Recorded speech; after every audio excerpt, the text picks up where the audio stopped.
Hi guys, welcome back.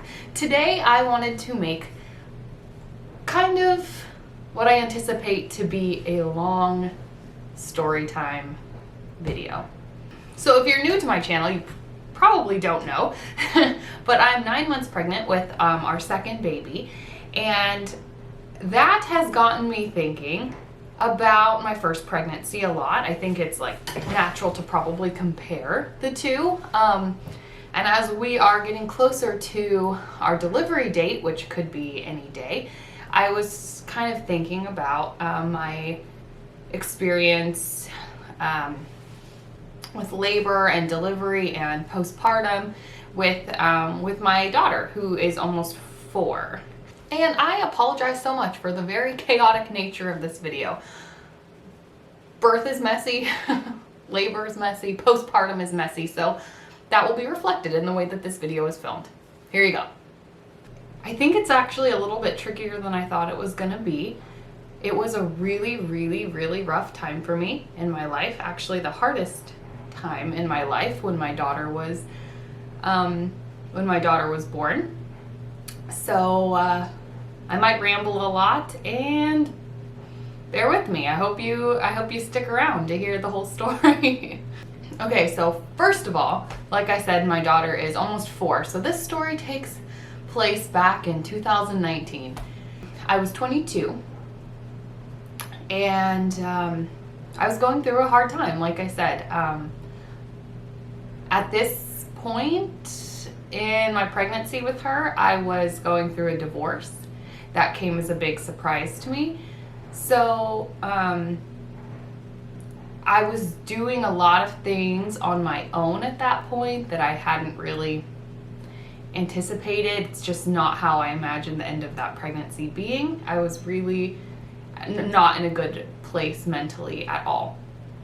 And that's really all I'm gonna say about the divorce thing, because it's not relevant anymore. But anyway, just for the story, you should know that I was going through a divorce. And basically, I was really distracted with that. I had just gotten a new job, and I was working, and I was working at a preschool at the time, so I was trying to get in the groove of teaching a bunch of 3-year-olds. And then I was laying in bed one night. I was 36 weeks and 6 days, I guess, 5 days. Anyway, I was on the last day of being 36 weeks pregnant, laying in bed, minding my own business, and then all of a sudden, my water broke. And it was about 2 o'clock in the morning, so I was in a dead sleep, and all of a sudden it's like the floodgates just opened.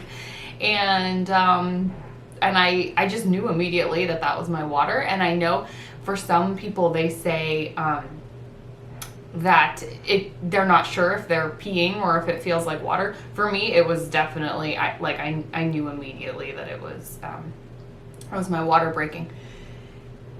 So I hopped up out of bed, and it was still coming out strong, and I hobbled over to the bathroom, and just at that point my heart's beating so fast, because I was not expecting that. I was totally shocked, because I was still 3 weeks early from what I was anticipating. And like I said, I was so distracted with other things. Actually giving birth just wasn't even on my radar. I made it over to the bathroom. I called my daughter's dad, because we were not living together at that point. So I called him, and I said, hey, I think my water broke. And he said, okay, I'll be right there. So he was on his way, and I called my sister, and I think that's it, maybe my grandma or something. But called a couple people, texted a few people, and because I knew once my water broke, even though I wasn't contracting, I would need to go to the hospital. So he got there, and we had I had my hospital bag packed, so we went right over to the hospital. We walked into the emergency room, and luckily there was nobody there. And our hospital is pretty good about, if you are a pregnant lady coming in, they get you right back to the OB department. So we went really right back to the OB department, and They put us in a triage room, and I guess to test to make sure that your water broke rather than you're just peeing, they do it's like a little paper strip that they swab, and then if it turns a certain color, they can determine if it's amniotic fluid versus if it's pee. So it was definitely amniotic fluid, and I remember asking, "Are you gonna send me home?" Because I wasn't contracting at all. I didn't feel like I was in labor. I kind of felt like I was having period cramps, but that was kind of it. And so no, the nurse said, "Your water broke, you're staying, you're not leaving without a baby." And so that was really exciting, because I was still kind of in shock. I just wasn't expecting to have a baby that night. We were sitting there, kind of just tracking my contractions, trying to get anything to happen. I was still losing a lot of amniotic fluid, but no contractions. It was kind of just more, like I said, like period cramps. And I ate some snacks. That at this point, I think we got to the hospital maybe like 2:30 in the morning. So between the time my water broke, which was about 2, and by the time we got to the hospital, it was about a half an hour. So we got there pretty quick. And again, they were just tracking my contractions, and there was really nothing going on. And then they decided around 7 that they were going to go ahead and induce me because I was losing so much amniotic fluid, but not contracting.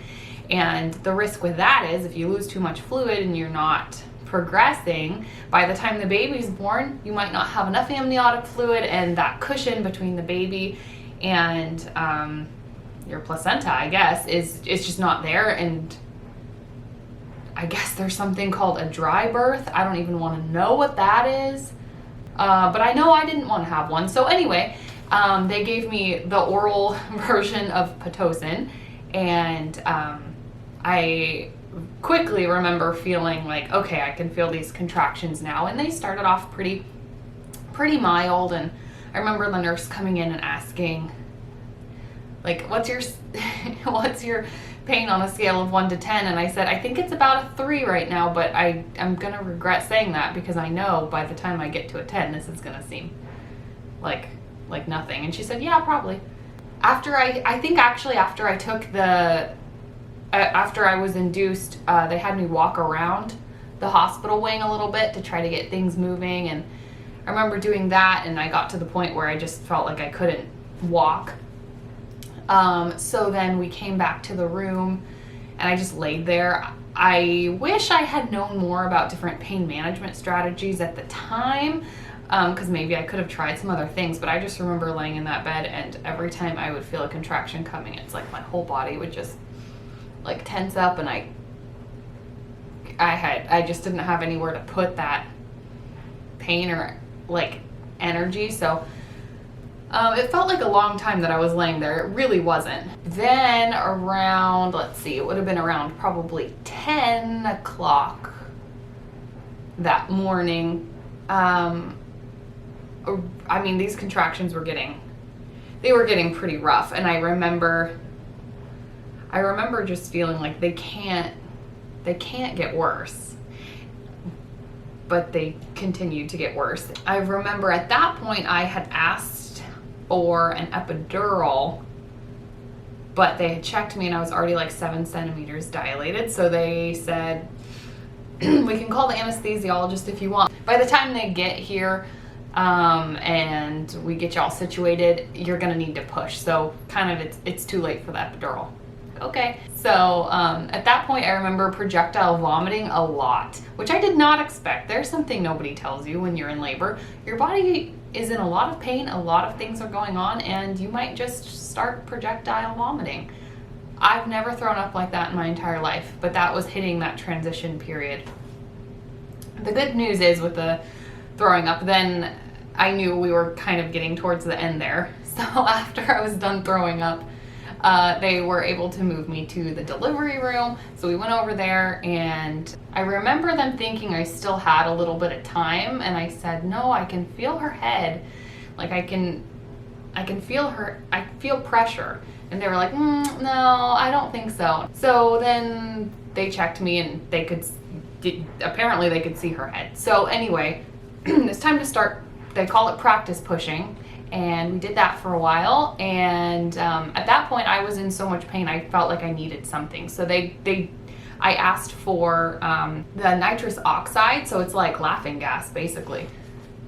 Here's the thing about nitrous oxide. And maybe it's just at our hospital that it's their policy, but it's self-administered. They can't help you with that at all. So they give it to you, and it's this like gas mask thing, and you're supposed to put it on at the beginning with contraction and then take it off. But the amount of relief it was giving me was wild, and I did not want to take it off. So I just would leave it on there. I ended up having way too much of it, and my heart rate started dropping, the baby's heart rate started dropping, but they can't take it away from you. I don't know why that is, but they like, you have to be the one to move it. But my daughter's dad drew the line, and he's like, no, we're done. So he actually ended up being the one to take that away, which I do appreciate, because he could see that we were not doing well. But after the laughing gas thing, and I was like ready to push,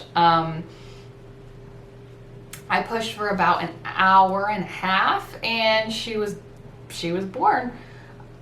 To me, it felt like a way less amount of time than an hour and a half. But then afterwards, I looked at the clock, and it had been about that long. But it's kind of weird because you're in like a time warp zone, like you don't know. So anyway, comes out. She's perfect. She's so little. They immediately put her on my chest. And I just looked at her, and I thought, it's like I always knew her. Like I saw her little face, and it was just like she was just meant to be mine. She did have a cone head though, which is another thing. If you're a first-time mom, that might shock you. Your baby's probably gonna come out with kind of an elongated head, and it is okay. It does go back down pretty quickly to a normal shaped head, but I remember I saw her head and I kind of freaked out for a minute, and they put a hat on her, and then she was fine. But so stinking cute. She immediately started rooting, which was great because I wanted to breastfeed, and she was able to latch on quickly, and I could feel, she was getting something. My milk hadn't come in yet because it doesn't come in for quite a while, but she was getting some colostrum, and we were sitting there snuggling as they stitched me up. And everything was really, really good. I tore really, really severely, so stitching took a minute, but it was fine. After that baby's born and she was on my chest, it's like your adrenaline just, I don't know. It's like my whole focus was on her, and I couldn't even tell you about the pain at that point. Here's another thing that people don't tell you is that you shake a lot after that baby comes out, and I think it's just a change in your hormones, and your body's probably in some kind of crazy shock. But I remember after she was born, I was uncontrollably shaking, but it was fine. We calmed down. She was nursing, and we were just snuggling, and then they offered, after I was done being stitched up, for me to go take a shower, because our delivery room had showers set up in it. So I thought, I can do that. So her dad was holding her, and I walked over to the shower, and I was losing a lot of blood, but I thought I'll be fine. And then I got in the shower, and I got super lightheaded, and I just felt like I'm gonna pass out. I should not have tried to take a shower, but I did. So I went over there, and luckily in the shower they have one of those emergency pulleys, and it alerts the nurses. So I did wobble over to that, and I grabbed for it, and I got so lightheaded. I was like, if I do anything, I just need to pull this, because then they'll at least know that I'm not okay in here. Because I was afraid I would just pass out and bleed out, and no one would even know. So I pulled the thing, and a nurse immediately came in, and she was so sweet. And at this point, I mean, you have no sense of dignity left. I'm naked, I'm bleeding everywhere, and now I'm all clammy, I'm about to pass out.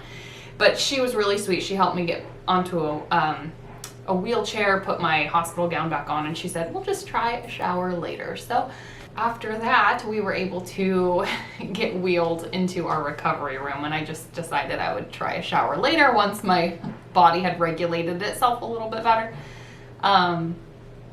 So that's what we did. And then our hospital has a really sweet little tradition where after a baby's born and you're being wheeled off to the recovery room, you get to press a button and it plays a song throughout the entire hospital so everybody can know that there's been a new baby born. And I remember pressing that, and that was just so special.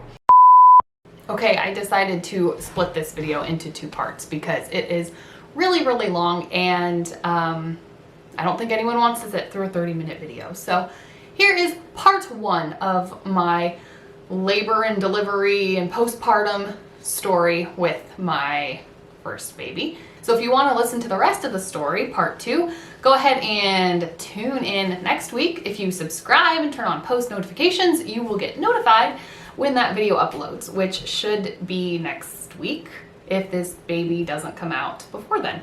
Anyway, we will see you next week for part 2. I think it was pretty typical from that point forward until that evening. They put little baby sunglasses on them, and it's so sad.